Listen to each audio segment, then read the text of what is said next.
Alam mo ba sa training kung bakit kinukulit ka at sinisigawan ng mga seniors mo? Hindi lamang ito isang bagay na ginagawa nila upang ikaw ay asarin o pagtripan.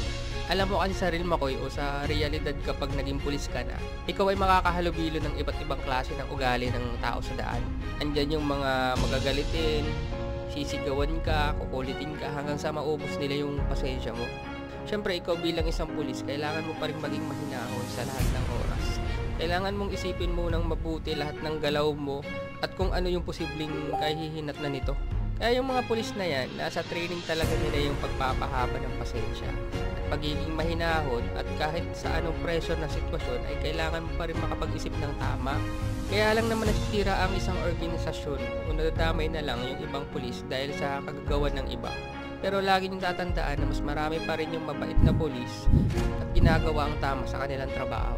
Kaya kung ikaw ay nangangarap na maging isang pulis, wag na wag mong babahiran ng dumi yung pangalan mo lalo na kapag nakuha mo na yung tsapa mo. Ito yung tatandaan mo, mahirap maging pulis pero madaling lumabas.